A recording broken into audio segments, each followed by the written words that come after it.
Welcome back, students. I'm going to go over the speech delivery do's and don'ts document with you. So I'm going to go ahead and click on modules, and let's go to the speech toolbox module, and it has great resources here for your speeches. And what I'm going to do right now, I'm going to go ahead and click on the online speech delivery do's and don'ts document. You will also find that in your unit lesson when it comes to giving your speeches. So let's go ahead and click on the document. I'll go ahead and click on the document again. And this is what pops up. So this is the online speech delivery do's and don'ts. When preparing to record your speech, please remember to do the following. Dress appropriately.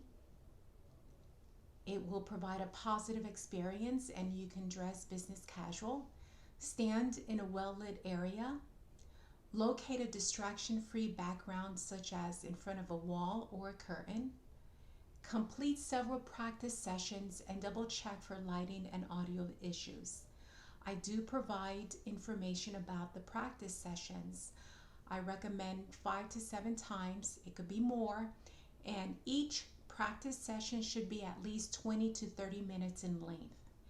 That will give you a good grasp of your topic, and you don't have to rely on your notes too much. Practice looking directly into the camera or recording device. Select a camera angle that allows the speaker to be at or as close as possible to eye level with the camera. Effective use of visual aid while still maintain eye contact, looking directly into the camera or recording device. So your visual aid is your PowerPoint. So make sure that you are still maintaining eye contact. You can look at your PowerPoint, but make that very minimal. That's why it's important for you to practice so that you have a good grasp of your topic. Practice and prepare in advance so that you will have time to troubleshoot any technical issues. Please avoid the following. Do not record the speech from your bed or in a lounge chair. Do not wear pajamas. Do not record in front of a cluttered, distracting background. Do not record in a noisy area. Do not record in an area with dim lighting or with lights behind your head. Do not slouch or look down. Do not read your speech from notes. You can have note cards. However, those note cards are to be used sparingly, and those note cards you have included keywords and phrases, not writing the whole speech. So please do not write your whole speech on the note cards. Camera angles where the speaker is looking down or to the side or upward into the camera recording device.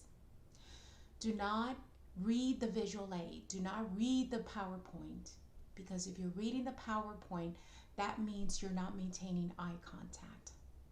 And do not wait until the last minute to upload the video. Remember, I think I've mentioned this several times. It is a large file, so it takes a while to upload your video to YouTube. So make sure you allow yourself plenty of time to do that. What I'm going to go over next is I'm going to show you a brief video on what your setup should look like. A well-lit room, making sure that your audio is working, making sure that I have a good view of your PowerPoint, which is your visual aid, making sure that you are maintaining eye contact. So those are things that you need to be keep in mind as you are practicing your session, your speech. And like I said, the next I'm going to show you the brief video in a few seconds. If I were to ask you today, what is your credit score? Would you know that number? Friends, 70% of Americans, according to the U.S. Bureau of Labor and Statistics, do not know their credit score. And yet the credit score is the most important financial number in personal finance. It means a lot of different things. If it was so important and few people know it, Let's discuss that right now. The importance of a good credit score. A credit score does this. It is a predictive model that you will pay back a loan, a mortgage, a car, a credit card, a student loan, things like that. We look at grades in a course. It's very important. Our grades in a course are 0 to 100. Our credit score grade would be 300 to 850, so 300 is like the F. 850 is the A++++. Perfect credit score. It is the price, my friends, that we pay for money is our interest rate, which is predicated upon our credit score. If I were to look at this right here, this is a 30-year loan mortgage. If I had a very good credit score, I might get a 5.6% rate. I would charge $1,700 a month, and that's on a $250,000 loan. On a credit score that's a little bit dicey, I might be paying 10%. My monthly payment is $2,700, an extra $1,000 of payment because my credit score wasn't where it should have been. That's very important. The two companies that calculate a credit score are called FICO and Vantage 3.0. Those are the main corporations that churn every single day and report to the credit bureaus what a person's credit score is going to be. Here's the calculation. Number one, your percent of on-time payments.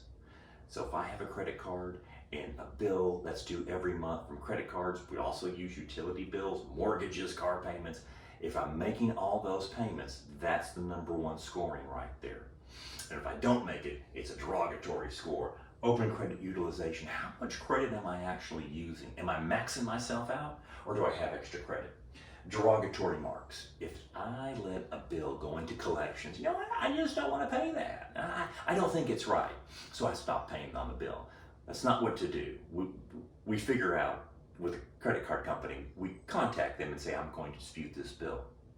But if I goes into collections, then it really takes my credit score down. And of course, right in here, we have a bankruptcy. That would be detrimental to anyone's credit score. We have the average age of our open accounts. We have the total number of accounts, and we have hard credit inquiries. That means someone actually checking my credit. So let's recap. In the video, you saw the speaker in a well-lit room. Audio was clear. The speaker had a PowerPoint clicker. This avoided the speaker turning their back on the audience as they click from slide to slide. You can invest in one of those PowerPoint clickers for less than $25. You also notice that the speaker used a tripod holding the phone in a horizontal position.